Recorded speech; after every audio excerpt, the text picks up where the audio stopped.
down the road, and pretty soon all the rain shut.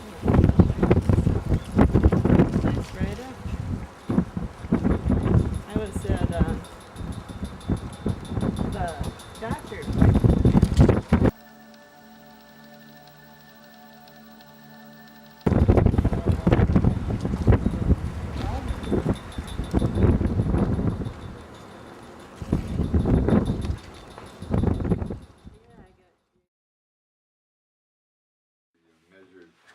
And it's a very low amplitude, which is the real advantage of the digital equipment, that it runs on such low power. Because a lot of the earlier equipment, when I first started working with electronics, you needed huge amounts of power to do very simple things. I can't even believe what I can do with just this one software program here that I use. Oh yeah, wow, yeah. You get a multi. Oh, and this will kind of remind you of that. What space is that? This will remind you of that video with the guy's wire setup. Sure. It's all digital, but they make you kind of give it an analog feel. You can put these at CV, control all your voltage with different sequencers.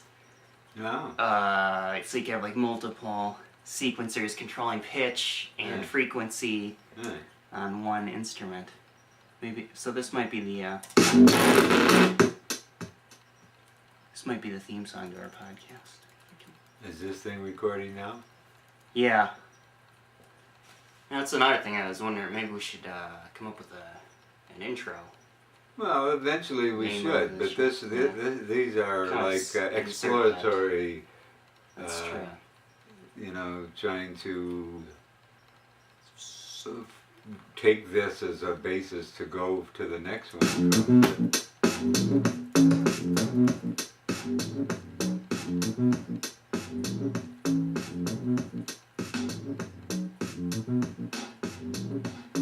Today on Uniting Humanity. Did get something here to read. You know, Uniting Humanity could be like a theme that we work on, but it's to a lot of people it's going to sound like a pretentious expectation. Yeah. Yeah. Because the whole basis today is that most of the power structures are designed to create division. Yeah, well... You know, they're separatists. They're, the whole liberal conservative type of thing. See how that has captured people's mind, and that they don't seem to be able to think beyond that is really frightening. You know, and there's no way that you're going to get any kind of unity when that type of politics is operative and being controlled by the corporate interests. Well, so who's controlling the corporate interests? Because the corporation isn't the controlling thing; it's just a mechanism of control. Just like when you get to that Marxist analysis of the whole thing, like we were talking about is before the camera came on, that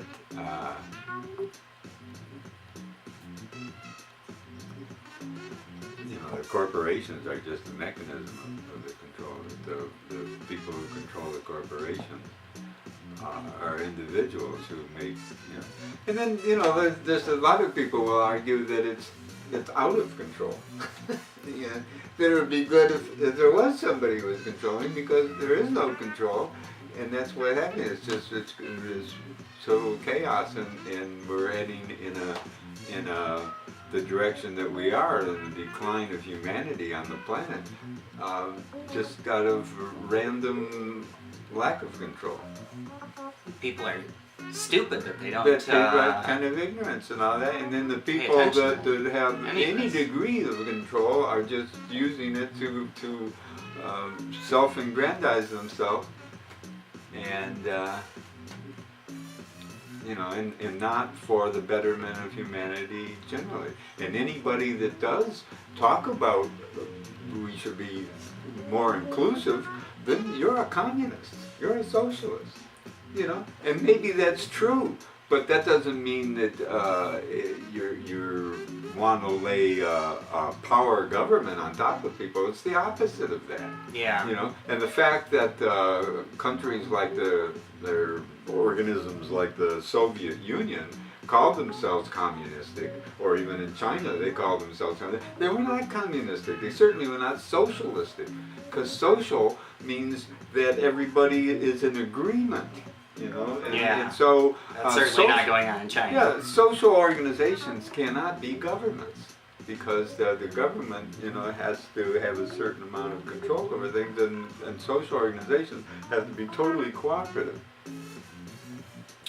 And it's, you know, the terms of collective or cooperative are so misused. And you know, and used in a way as though they were negative, like liberalism. Oh, yeah. Yeah. Go back to where the history of liberalism was, when the king had absolute control over everybody, and the people wanted it a little more liberal. Liberalis. Yeah. So you know, in the history of it, going back to the Magna Carta in the 12th century, when King John was forced to sign.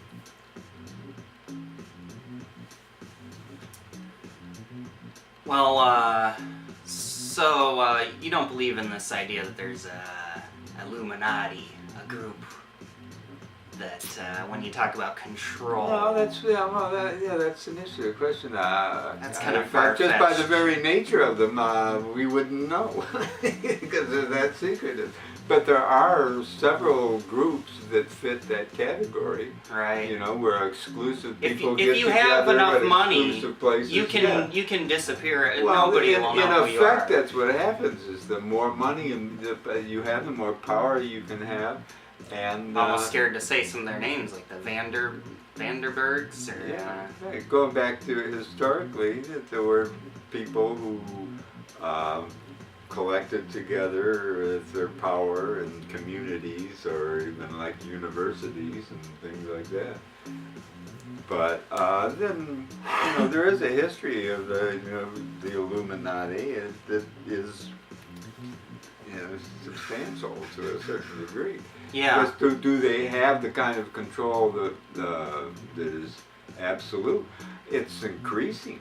I mean, you can't deny that the power, or corporate power, media power, all that has been increasingly in the hands Oh yeah, of fewer I and fewer heard people. Howard Stern the other day. He was talking to a TV executive, and he was saying today there's like 6 media companies basically, Right. and like back in like Dan Rather's days, there were like, I don't know, 60 or something different right. media companies. Right, who actually did investigative journalism, you know, and reported on things. But today, That's why Dan it's Rather not. got fired, because he did this story about George Bush.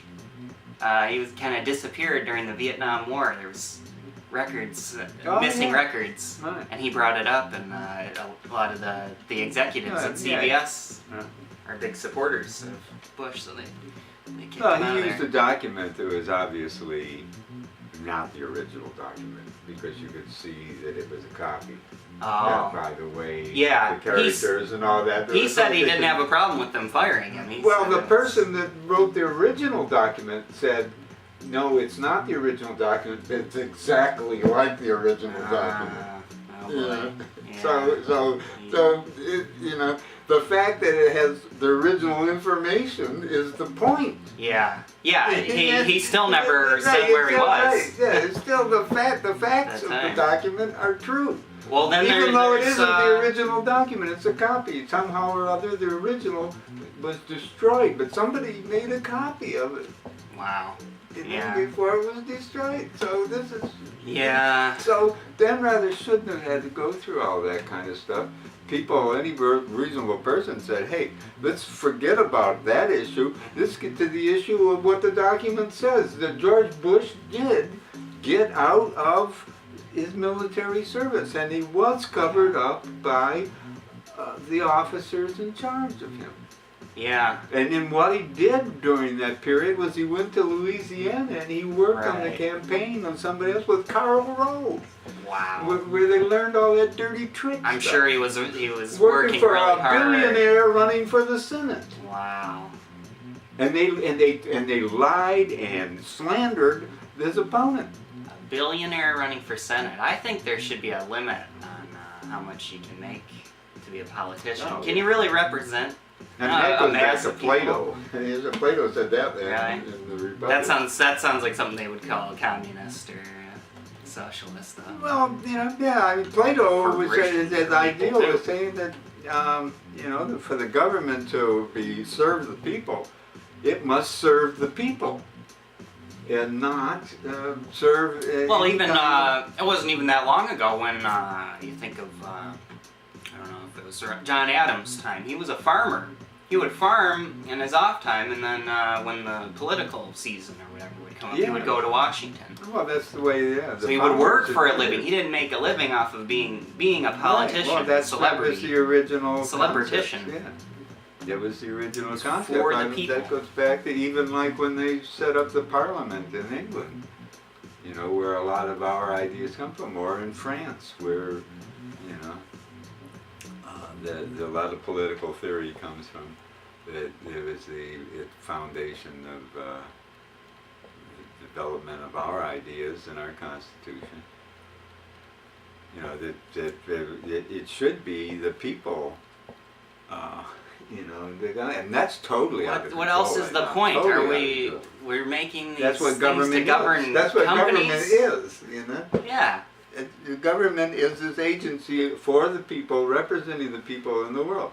We've gotten to the point where we actually believe that companies are people. Yeah, right. Corporations Well, are people. Yeah, right. The government working is for supposed to that. give us a voice in counterpoint to the corporations. Instead, the Yeah, corporations have taken control of that voice. Yeah. So the people have no voice. So they It's gotta totally put manipulated an and stuff. amendment. I think Bill Maher said it, or somebody to get that out of there. The corporate power in politics. The lobbyists. Yeah, it's got to be separated. I mean, there's just no Yeah. question about it. So any argument, pro or con, is facetious to begin with, because it just is a contrary to the intentions of government was. Because government, you can take it back to say the frontier, where there was no government, there was no law. So there were bands of raiders who went around and robbed people. So the people got together and said, we've got to cooperate in such a way to protect ourselves and our property from these raiders. So we got to form this organization. Everybody's got to contribute to it to support it. Right. So that was the beginning of government. Then there were So fires they say, starting. And by the way, we got to fix this water access here, and we should put a road coming this way here. And that's what we should do with our organization, where we cooperate. Everybody chip in. So a far little off bit. from that. Yeah, right. And so the people now, within the arena where you have you have the capital, labor, and the means of production, and the government is supposed to, within the business arena, protect the people from. And those are things that are so obvious that, Well, it's hard to mean. I like to take. comment on. I don't know if I like to take the viewpoint, but I try to come to the viewpoint of we can't change anything, and then how do we change people's minds that are already. No, in a lot of ways you can't. You can't. In a lot of ways, it's not. People aren't yeah. going to change their mind. A lot of people That's are where so I am, stuck kind of. in. I have hope, but I kind of in the back of my mind, it's always that we're pretty. Well, fucked. yeah, I'm hoping for a miracle, as it were. It's almost. That's probably kind of what we need. We need Yeah. some kind of a spiritual awakening to give us a unifying principle around which we can start cooperating with one another, because the principles right now that we base our lives on are principles that keep us apart. Mhm. And commercial interests and the political interests that want to control everything don't want the people to get together into a unified block, and they want to keep them separated, and so they control. Divided we fall. Yeah. Yeah, and well, spiritual. You need something spiritual. You can't call it religion because people are already into their own forms of that. Yeah, But maybe there is something unifying. It's a pretty tough sell, but I actually feel, I mean, just judging from my own internal life, that people have within them the basis for empathy.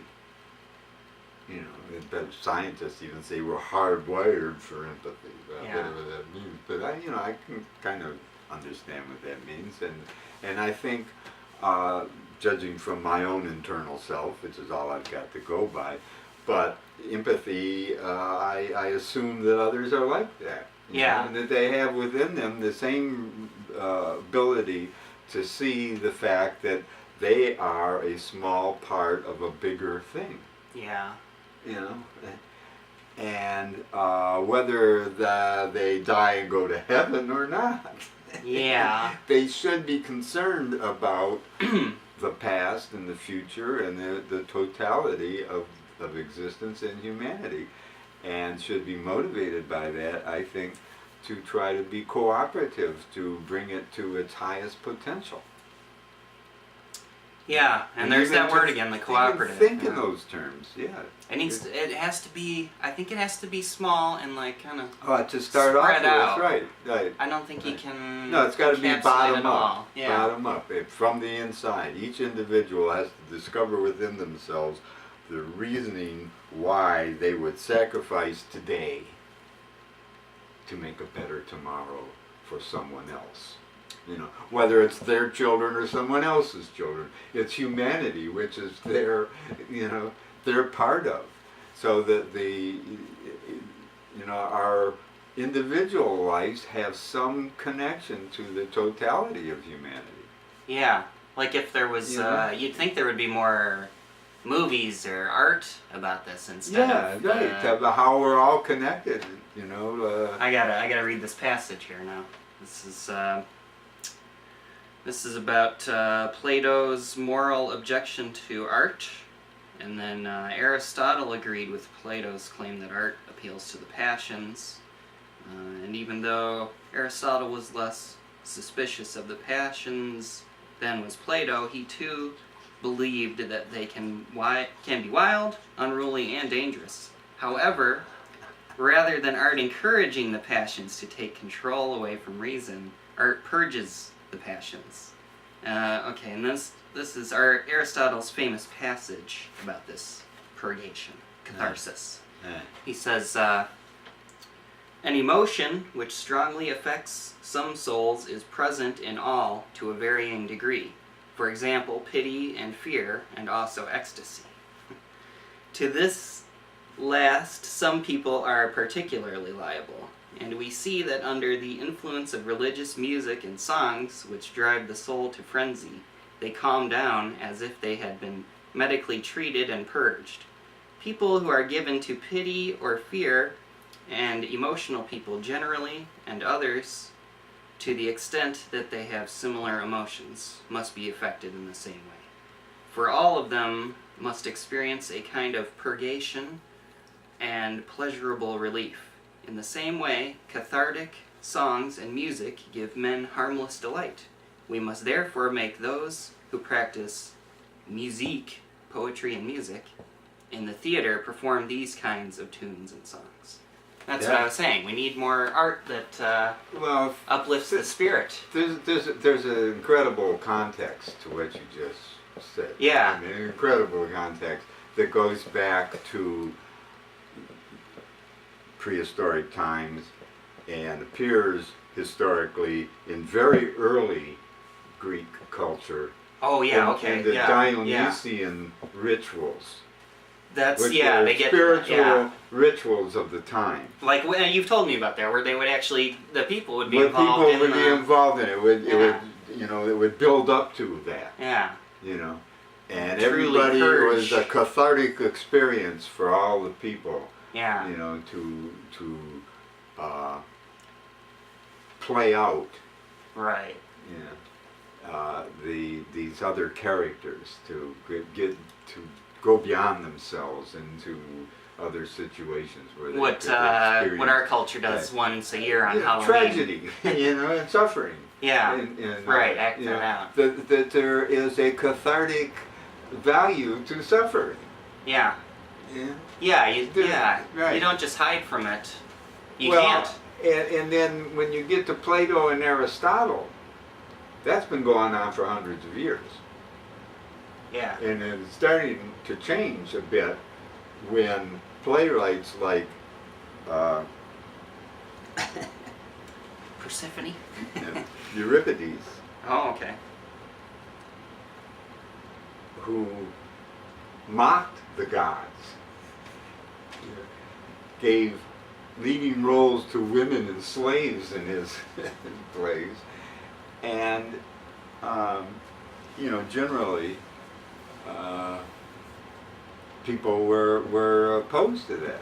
They wanted the more traditional thing where everybody would lose themselves in an ecstatic joy of the divine. Kind of a similar situation to what we're faced with now, is that people became too rational, too logical and intellectual, and not emotional and spiritual Yeah. and artistic, and and they didn't participate in the mythical suffering of the plays Right. because they stopped with the music. One really good source to do this that I would recommend that you read, and it's right there on Wikipedia, has its own, got the whole thing, is Friedrich Nietzsche's, early in his career, I think it was his first lecture as a professor in philology, was Homer and classic philology. Can you pull that up now with that? Yeah. Go to Wikipedia and say Homer and classic philology.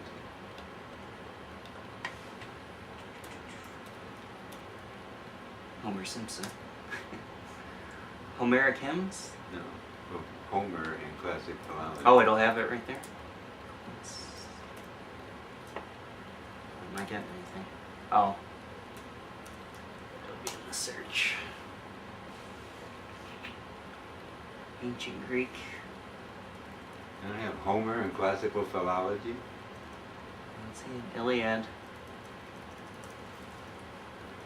Ancient Greek. Huh. Really Nietzsche. Yeah.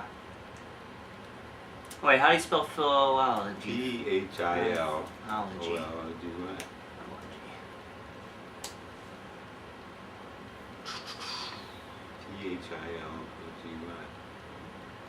Homer and Classic Trilogy. Ancient history. Uh-oh. Oh no, I don't want to go into all of ancient history.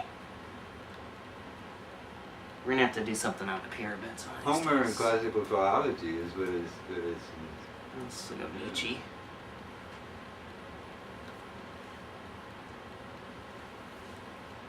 Classic philologist. Yeah.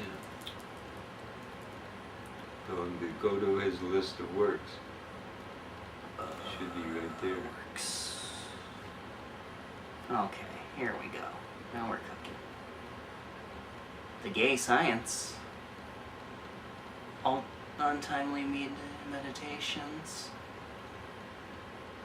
It should be I don't right think at the they have fucking that. top. They have it, they have the whole thing. The Birth of Tragedy. Philosophy in the Tragic Age of the Greeks. Well, the birth That would of probably be in tragedy is what would be the next Mm. thing to. The Greek state. I can't believe that Homer and tragedy, but the birth of tragedy is how they should even reference it here. A 19th century work of Germanic theory Dramatic Theory by the German philosopher Friedrich Nietzsche. It was reissued in 1886 as The Birth of Tragedy, or Hellenism and Pessimism. In the Spirit of Music is the completion of the title. They don't even say that. The Birth of Tragedy and the Spirit of Music. And in it, Nietzsche criticizes Dionysian. Plato, Socrates, Euripides, all those people, because that's, what we call the golden age of Greece. He was calling the decline.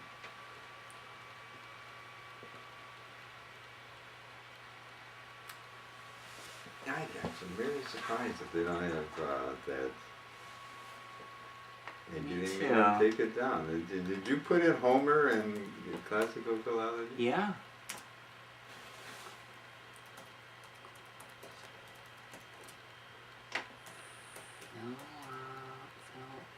Philology. Oh, maybe I did spell it wrong.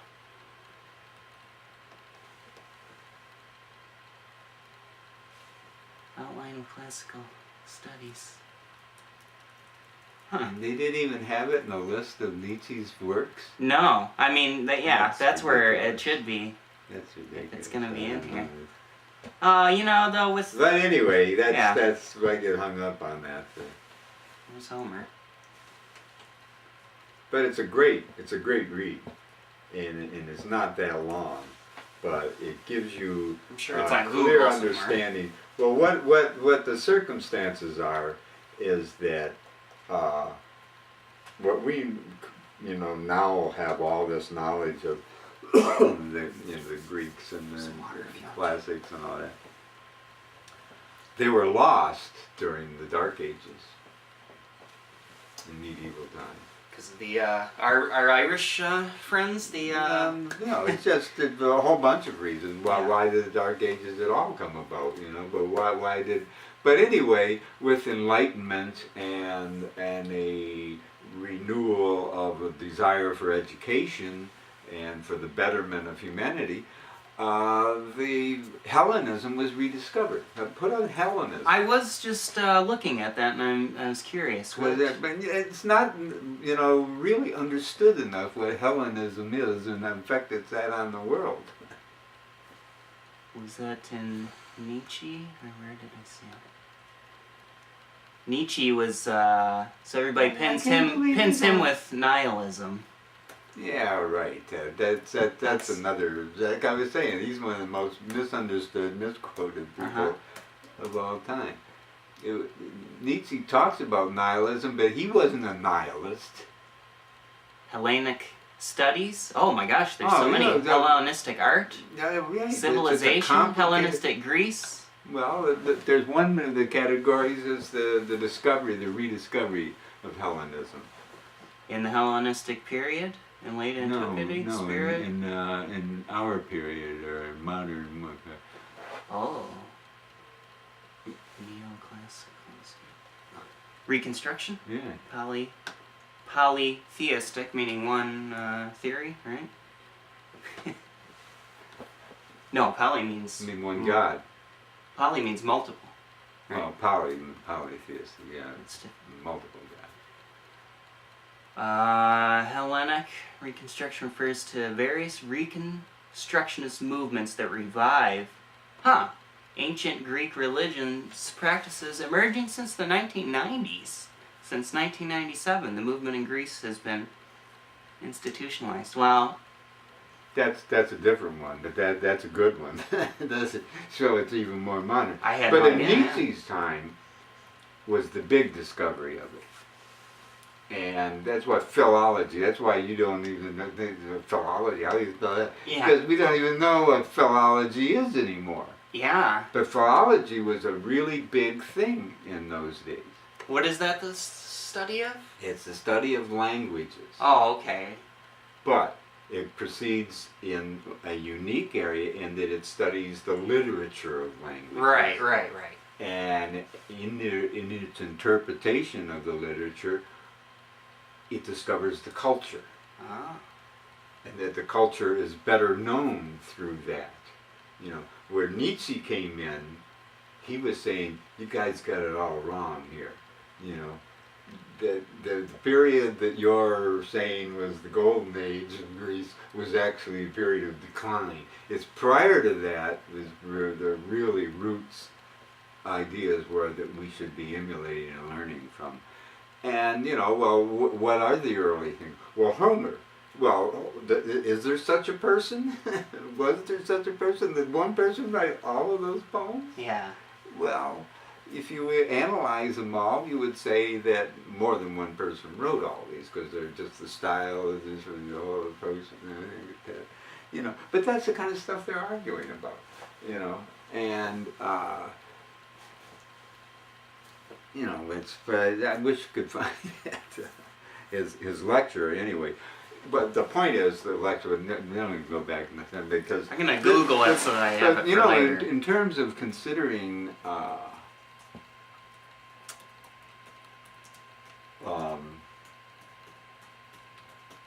uniting humanity, Hellenism would be a very, very important ideology to consider. So those the plays with the catharsis, that falls into Hellenism. That's part of it. Yeah, It's a culture yeah, thing, right. an idea. Right, but you know, it was like the Greek ideas spread around the world. So if you followed the spread of Hellenism, you know, into other parts of the world, you would see how it is at the root of, you know, like a lot of our present thinking. And in fact, I wish it was more at the root of our present thinking. And so the revival of Hellenism is probably a good thing. And whether it's pantheistic or monotheistic, you know, that's an important issue, and I myself have ideas on that, but I don't think that's what people should get hung up about, because you know, it's a different way of looking at God than saying that you must accept Jesus as your Savior, or you're going to hell. Yeah. That's a scary thought. Totally different mindset. My mind is a sponge right now. Well, that's a really powerful flow of history, I think. Yeah. Yeah. Is that flow out of the resurgence of Hellenism and the period of Enlightenment.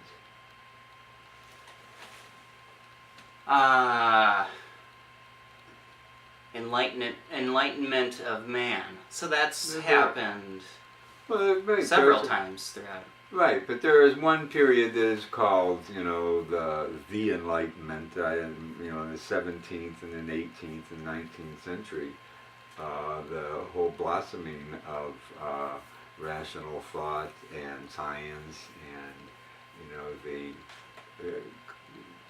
bringing religious thought out of the levels of mysticism and. Is that the Renaissance era, I guess? Hmm? The Renaissance era? They're related. Yeah.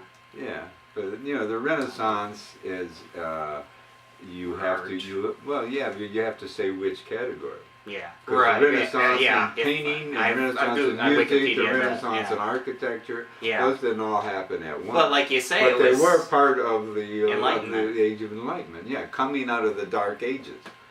Yeah. So yeah, the I guess I Dark shouldn't Ages really is say it's another happened thing. They several don't times. say what are the years of the Dark Ages, because Yeah. there were periods within the Dark Ages, and then that within the Dark Ages at certain times, where like was it Salamanca, I think it is in Spain. There was yeah, and then in Paris, of course. Oh yeah. In Paris, the open debates they had at universities were something to behold, I understand, where what's his name, Thomas Aquinas, debated some of the free thinkers that were beginning to appear, and Thomas Aquinas himself has been an interesting character. Yeah. But that whole period, so that whole flow of history up to Enlightenment, and then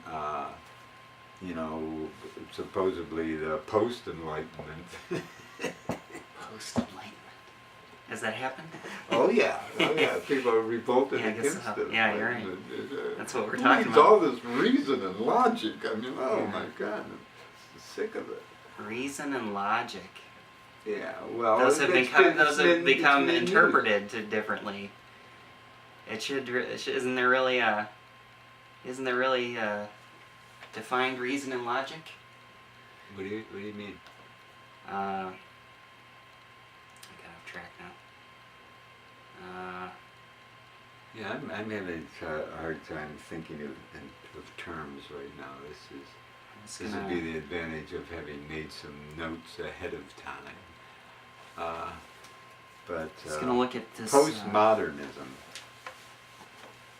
is a term that includes the whole post-enlightenment, postmodernism. But postmodernism gets really complicated, especially when it gets into feminist postmodernism. Yeah, I've heard of that. That's feminist postmodern. I think it's time for a break here. All right. And then we'll come back. What about this thing? You say it only goes up to 45 minutes? It's about 45 minutes. And then what do you do then? Well, then the Can't you tape tape runs out, so I could just put another tape in there. Oh. So red button. They always make it easy. Oh, I got it on. Yeah, But yeah, it's always a balance because every good musician I see on the Red Bull Music Academy, their main idea is to work with old analog Get this back on? equipment. Yeah. Oh. No, I should start outside of the room. Is that back on? Yeah.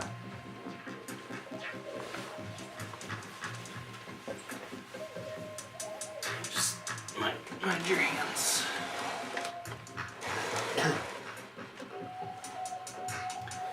So, should we move on to medicine? East versus West? The battle? Yeah. I don't know if there really is a battle, but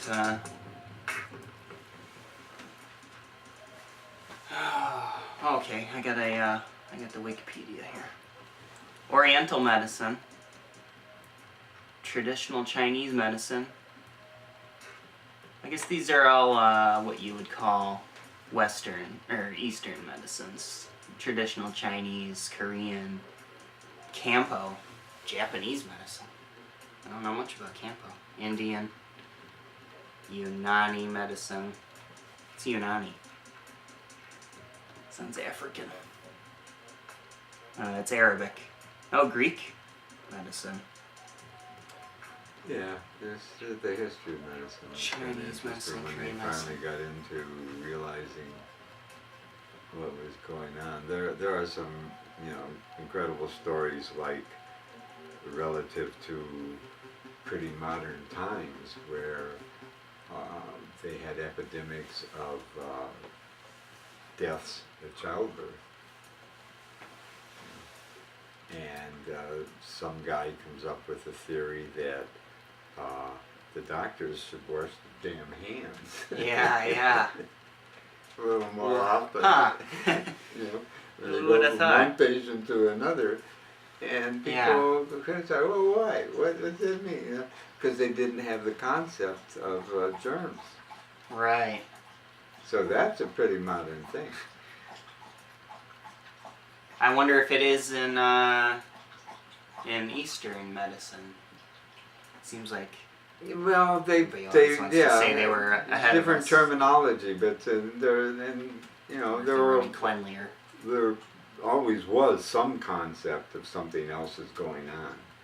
It really been made spiritualized or called, vapors or Yeah. stuff like that. Well, Ether. I wouldn't really bad say air. Eastern medicine is better because I saw a special the other day on National Geographic with Henry Rollins, and he went to Thailand, and they put bears in cages. They keep them in cages where they can just barely turn around. They raise these bears in these cages, and then they extract bile from their liver like every couple of months because it's supposedly gets rid of back pain, and it's a miracle health cure. in That's Eastern. kind of cruel. Yeah. I would say, for my concept of medicine, I could analyze that and say right up front that is wrong. Yeah, and Just well, and because it doesn't make sense yeah, that you would do that to a bear. And they're extract starting their to get the bile. idea. And- There are other techniques I know they used on other animals. I think they're kind of banned from doing it with endangered animals right now. But Yeah, I don't know. I sometimes, just feel fortunate that I haven't had the need for that much medical attention. I'm thankful that I'm not a And, black bear. Yeah, so I don't know if what my theory applies to everybody. Yeah. Because I can't say all these people facing illnesses that they shouldn't go to a doctor Yeah, and take the medicine or right. go through their treatment procedures. Right. But I don't want to, That's why, yeah, and I won't. yeah. Yeah. I wasn't sure if I should title this East versus West. It's really Yeah, I would. not, Right, it's a different mindset, but Yeah. there probably is something to that too. Is there that one mindset over the other, especially today's Western medicine, where it's There's a so lot of- pharmacology based. a lot of pills, yeah. Yeah, or surgery. Yeah. There's no real healing, and there's not enough concept of preventive, although there is some, and it does seem to be increasing. Yeah. The realization that, bad habits, especially bad eating habits, and bad exercise habits, and other kinds of bad habits, Yeah. could be the source of your problem, and if you eliminate them, you might be better off. And so, but that takes a degree of self-responsibility. You don't. And Should the government get involved in that? I know that's a big topic. No, yeah, sure, but like recently there was a video in China that became really influential, and it was of a young 22-year-old American who was working as an intern in this big Nanjing, I think it was. Or Nanking. No, they changed it. It's Jing. Oh, really? Yeah. Oh. It wasn't Nanking, but that's I used to ship parts to Nanjing. Well, anyway, it's a big city, Yeah. and he's coming out of a McDonald's, and he sees this real old woman begging. He sits down with her and shares his fries and his water with her. Ah. And somebody captured that on film. It got put on the news, and it spread all over China, and started a debate among the Chinese of could they do the same thing. There's somebody else said, hey, he'd be arrested if he did that in New York. Because the French fries are full of fat, Oh, yeah. and it's against the law. Yeah. You would be arrested for mistreating that woman by Abuse. giving her Assaulting her by giving her French fries. Yeah. So that's that shows the difference in attitudes, and Eat. you make your choice. You live with it. Yeah. But yeah, and supposedly the article ended by he said that he would do it again, and he asked her what her favorite fruit was, and she said, not French fries. Ungrateful. Well, No. he asked her. Yeah. She probably wanted the apple Well, slices. yeah, some people said, I couldn't tell from the little picture I saw that some people who must have seen more of it said that she didn't look like she was hurt. That it was just an old woman. That's where she was,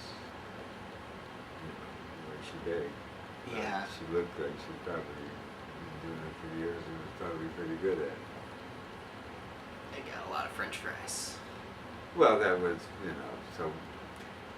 But, whatever, it started this big debate among the Chinese, because they're questioning, are we cruel? I mean, I guess there was one incident recently of a video where a child, a 2-year-old or something like that, was hit by a vehicle and was laying in the street. People just walked by. In China? Yeah. I think I heard about that. Probably in more remote area, though, than the big city.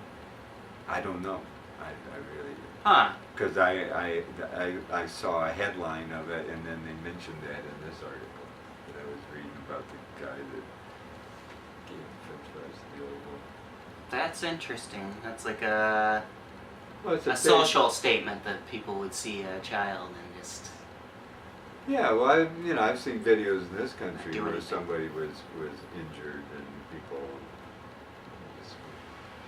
I think it's. In fact, I walked past a man laying on the sidewalk one time because I thought he was faking.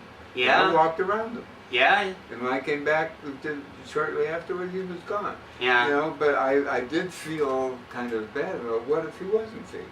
Yeah. Sometimes we even checked or asked them, but no. You 'cause, probably felt your instincts telling you. Well, That's I've what had that happen before, and people assaulted me. That was just a come on. There was, Oh, yeah, it happened yeah, to me yeah. one night where they came in with a bottle. He was laying there first, or Yeah, like it was needed help. yeah, And they said, okay. preying on your trust. Yeah, well, just to get you close enough to where they could, threaten you. Yeah. This happened though down in the Cass corridor one night, right around bar closing time, and the cops were man. up and down the street. So it was pretty funny it happened. But Yeah. but when the cops pulled up, they were questioning me. And I say, hey, I was one of those assaulted. Why don't you have the people that are running down the street there? Well, we're not gonna catch them anyway. Yeah. Yeah, well, the cop said, don't make me get out of this car. I said, what? Just eating donuts. Yeah, get over here. I'll make me come out after you. Okay. Walk over to the car. But that's funny. Reminds me of an episode of Kung Fu with David Carradine. I got a lot of good lessons from that show. They always interwove it's like one of my actual favorite shows, Buddhist yeah, lessons yeah. into there. But there was one where the young Caine got he trusted just like you're saying, a homeless man, and, Right. and he ended up robbing him, and then he goes back and tells the wise Sifu, and he tells him that that shouldn't make him stop trusting people. You should still always put out the trust there, even if you know that Yeah, you're going to get taken advantage of. You just have to be wary. Or be Yeah, I think that would have But, been his exact words. Be there wary. have been times in my life where one of I would see that old man in the blind, Mhm. and I would hear him saying, remember, grasshopper, the wise man walks humbly with his head bowed. Yeah, And I would think that, as I'm walking around and then, yeah. You There know. was a good while I kept that in my head. yeah, that one Those would just lessons. pop into my head. So that was a powerful program, but Oh yeah, little episodes like that, but that one in particular has been a guiding light yeah, for years.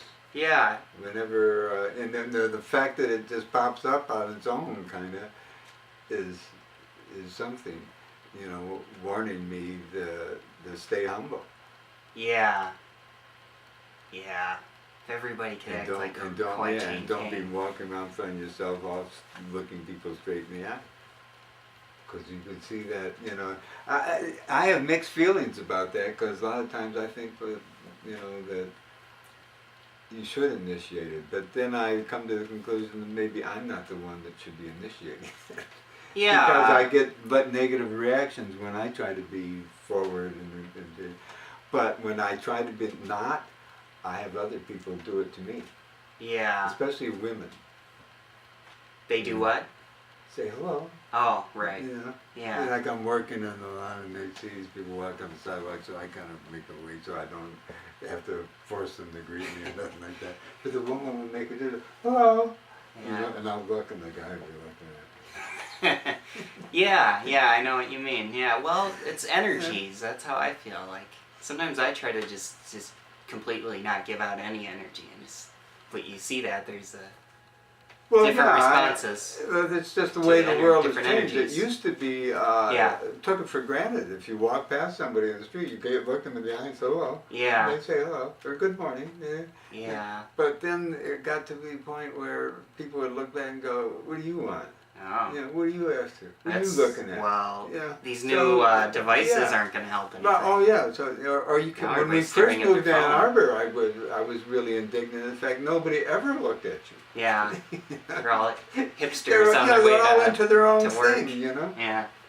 And I still see that. Yeah. But I'm probably exactly like that now myself. I feel that I probably passed someone, or they probably were ready to greet me or be, and I acted like a cold asshole. And just, Oh, well, how different is it on a really nice day, though? That's when everybody's smiling and yeah, right. sometimes. Sometimes, You can get yeah. that- Well, that's the same that thing. vibe. That's a day where I'm very cautious because I don't want to go through. Oh yeah.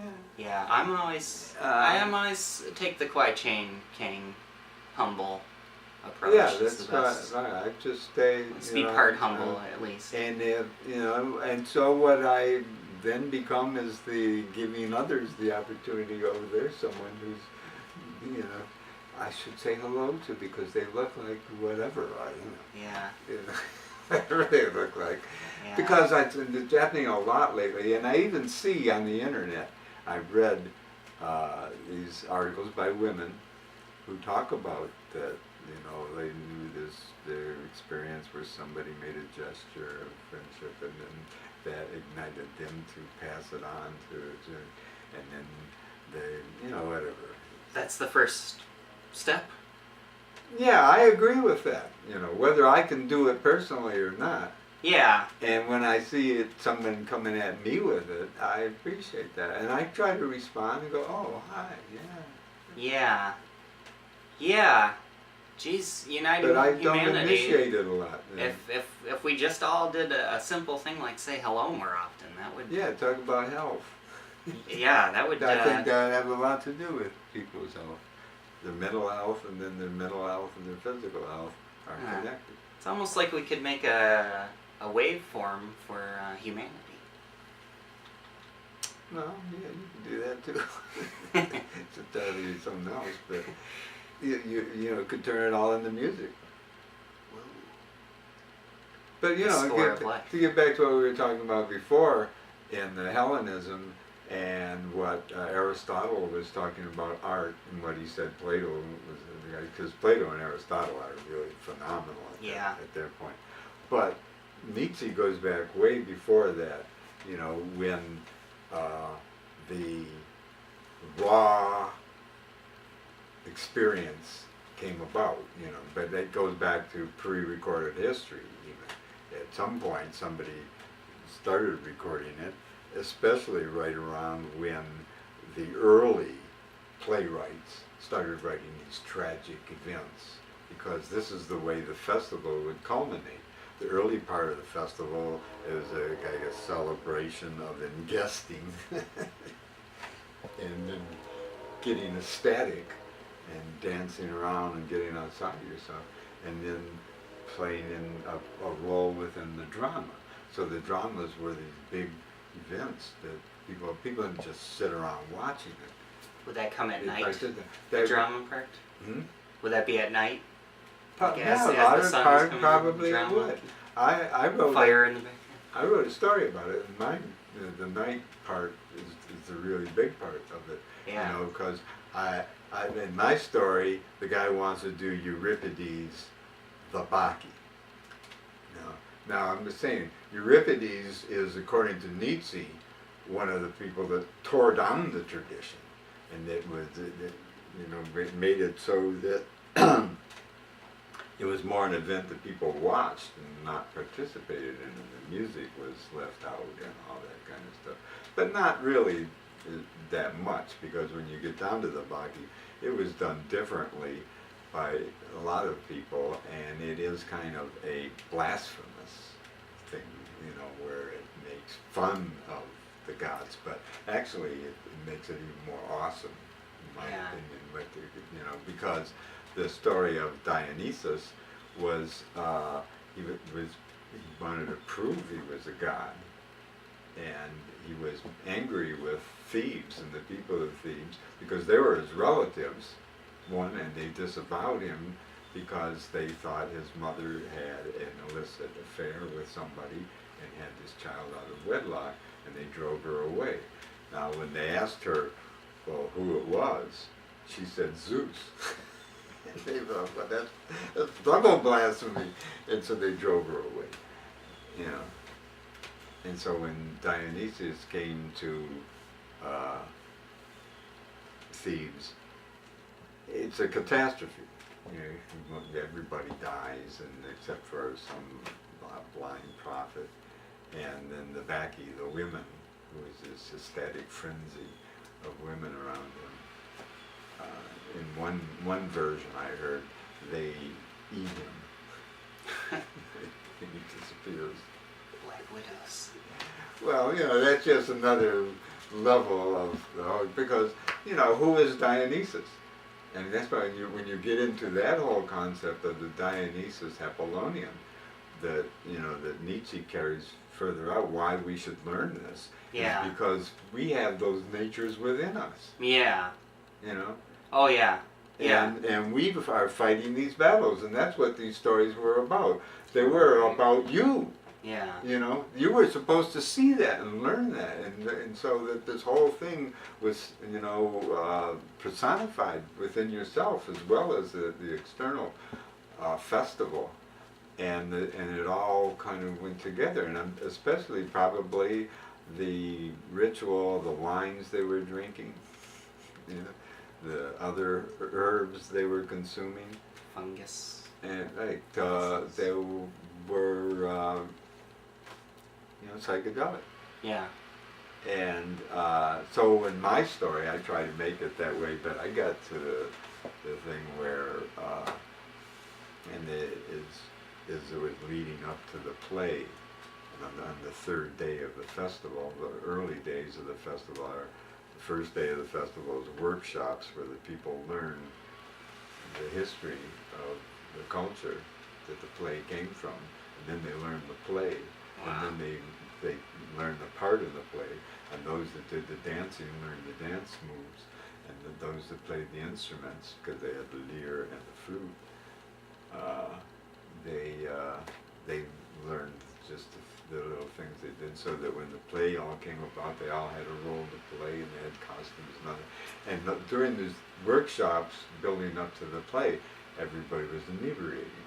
Yeah. But it was controlled.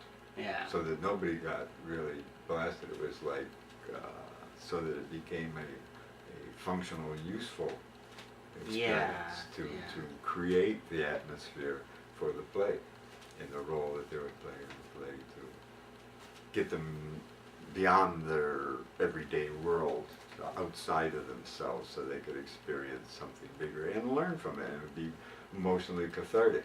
And that was the performers or the audience, or That- both? Would there be more audience that would show up later, like? Well, that's what happened. Out in the drinking out in the parking lot. That's what happened. That's what happened. Just like any festival. Yeah. This was in the circumstances of the play that I'm writing. it's this guy who is become popular as a teacher of more fundamental things like food and how to live reasonably in small amounts of money, and like kind of like a socialist club that he started that was a co-op where people could save money by purchasing through the co-op. And he went around the world and gave these shows, talks, and pulled people to him, you know. So he had this whole network set up. But at one point he just gets tired of that. He says, now we got this thing all set up. You don't need me anymore. Yeah. I'm going to go off and do something else. Yeah. So I'm going to take some of my money. I'm going to buy this resort up in the mountains. And then I'm going to start having festivals. Instead of touring, which is what I've been doing, I'm going to stay stationary and I'm going to have people come to me. Sounds like a great idea. Right. You know, that's why I thought it was a good story. And, you know, he decides that he wants to go back to the early days, in the beginning of where the culture come from. So let's go back and have a Dionysian festival. You know. And let's start with the first one being based upon Euripides, the Bacchae. And the Bacchae is an interesting story in itself, you know. So there's these circumstances of all surrounding. But like you said, a bunch of people show up at the gate, you know, and it's a winding road into this valley where this resort that really never made it, but was nicely put together with facilities. But it was so remote that it never really made it. And so he was able to buy it and then take it over and set up his festival idea there. But hundreds of people showed up that didn't, you know, have an entrance to the place, and they couldn't even be sustained by the place. Yeah. But the foothills around it were like just woods. So people went into the woods, illegally of course, so that the owners of the surrounding property didn't like it. It's But just like Woodstock. Yeah, right. But nonetheless, it happened before they were aware of it. Yeah. You know. It's too late. So, well, yeah. Well, for the next one though, something had to be done. But for this first one, no one knew how there was always so the foothills were full of campers, and so at night there were all these campfires and everything. But the big twist is during the they have a feast going from the workshops to the play, where everybody gets finally inebriated, but also the belly's full and everything. So, and the guy who's running the festival is dressed up as King Protheus, I think is who it is, and who is the reigning king of Thebes at that time, and Dionysius' cousin.